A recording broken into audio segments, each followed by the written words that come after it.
Welcome to my commentary on Paul's letter to the disciples in the province of Galatia, otherwise known as the Book of Galatians. This part of my commentary is Galatians 2, verses 11 through 14.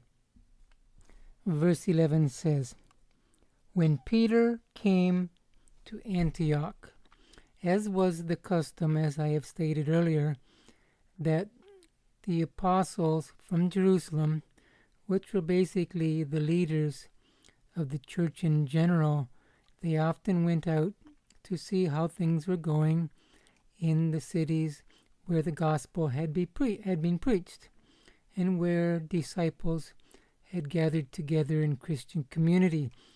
Well, Paul is going to speak of one of those times when Peter came. We don't know if others came with him immediately, but Peter did come to Antioch to see how things were going. That's what it means in verse 11 when it says, "When Peter came to Antioch, I opposed him to his face."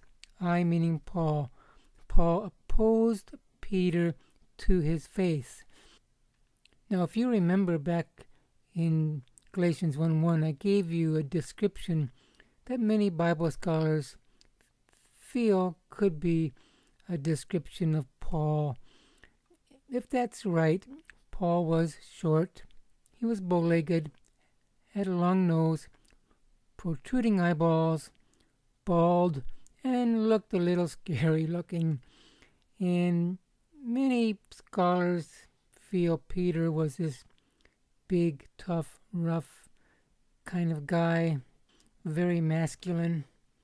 We don't know that for sure, but just picture the skinny, bow-legged, big nose, bald, short Paul rebuking Peter to his face. I think that would make for an interesting cartoon. But that's what Paul did. He rebuked Peter to his face because he was in the wrong. Now, Peter was one of the main leaders in the church, and you would think that Paul might, quote, have more respect for Peter, unquote. More than anything else, Paul had respect for the truth of the gospel. And in Paul's mind, every Christian, whether a leader or not a leader, had to submit himself to the truth of the gospel. And if even a leader did not submit to the truth of the gospel, that leader needed to be corrected. And that is what Paul is doing here. When this took place, we don't know. There is really no hint when this took place.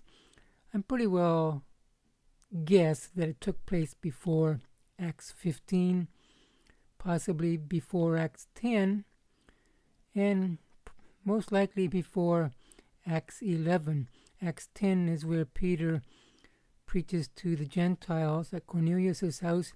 Acts 11 is where he explains the whole situation to the Jewish leaders in Jerusalem who were a bit leery of Peter preaching to Gentiles.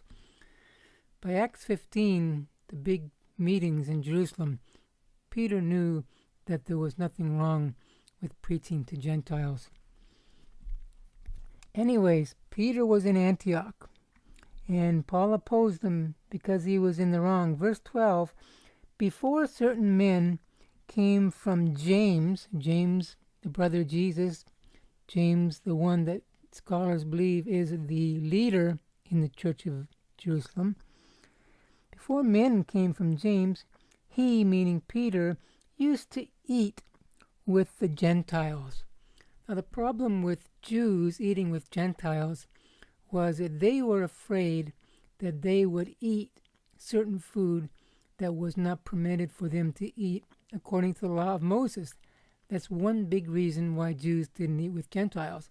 But Peter, understanding that he was no longer under the law of Moses and the demands that the law made on him when it comes to eating food and eating food with Gentiles, he had no problem eating with Gentile believers in Jesus.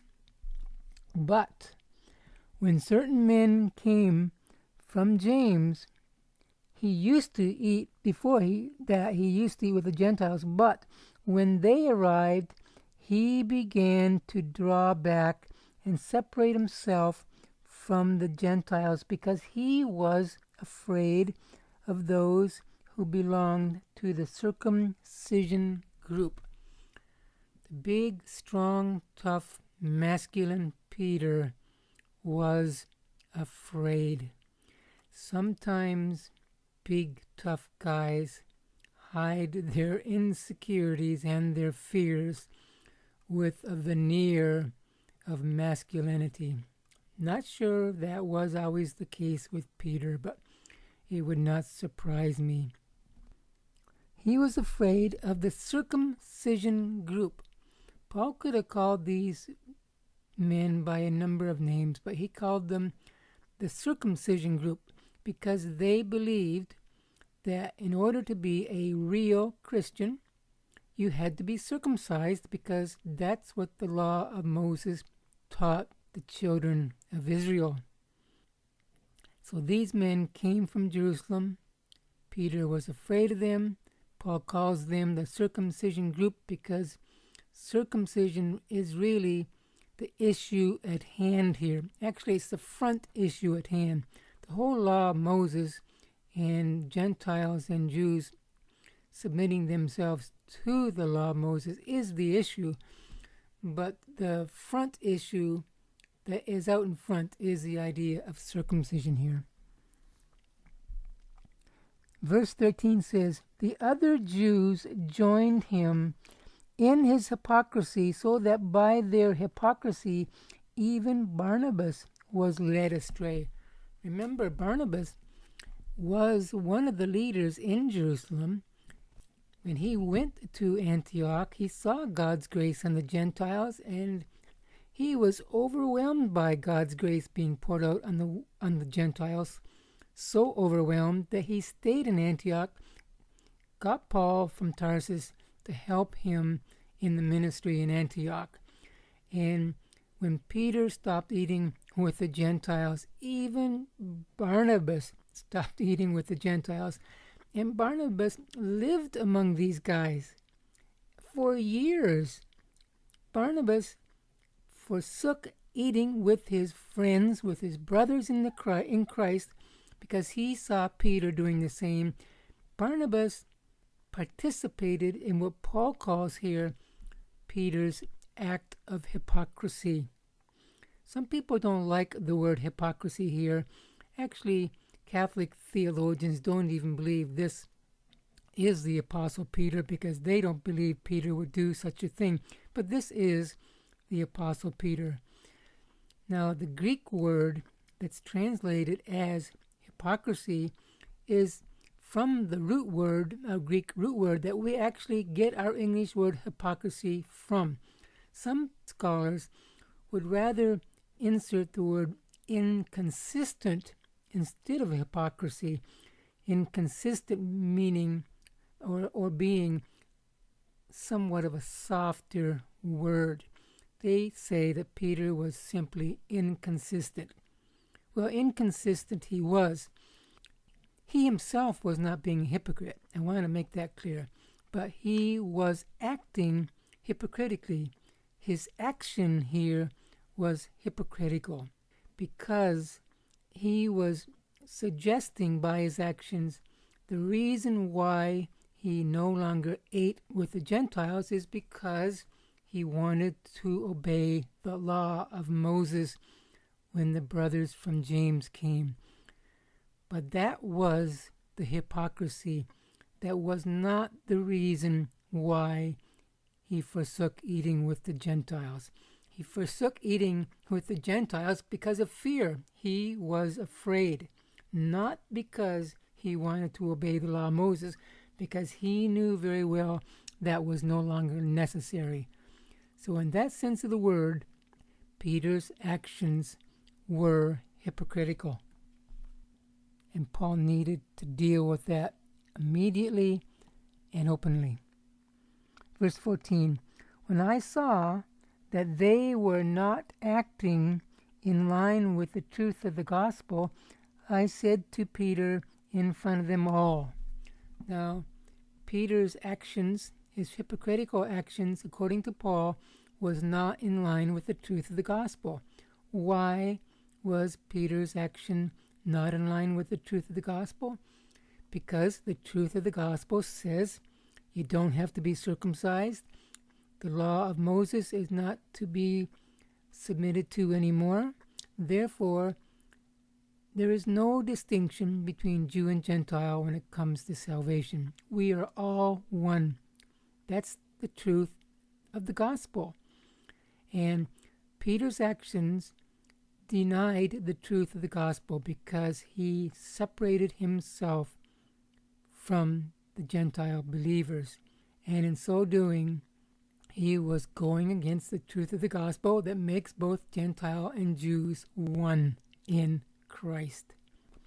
When we separate ourselves from one another as believers, we are doing the same thing as Peter is doing. The denominational structures that we have today that cause separation between believers and the Lord does not line up with the truth of the gospel. And so Paul says, you are a Jew, yet you live like a Gentile. Peter is a Jew, but while he was in Antioch, before the brothers from Jerusalem came, he was living like a Gentile. And that was okay. Paul or Peter had no problem with that. So once again, Paul says, you are a Jew, but you live like a Gentile and not like a Jew. Paul's saying that, Peter, you're not even living like a Jew. That, I tell you, for Peter is something, because Peter used to be a good Jew. And Paul says, Peter, you're not even living like a Jew now. You're living like a Christian. Paul goes on to say, how is it then that you force Gentiles to follow Jewish customs? He's saying, Peter, it's not fair. You are a Jew, you are a Christian Jew, you have been liberated from the law of Moses, therefore you have been eating and fellowshipping with the Gentile believers. But now you have stopped that, and by your actions you're saying these Gentile believers must now live like a Jew, even though you yourself aren't living like a Jew. There's no logic to Peter's actions. It's just not fair, Peter. That's what Paul is getting at here. For further detail on this section, Galatians chapter 2, verses 11 through 14, you can refer to my commentary on stevesweetman.com.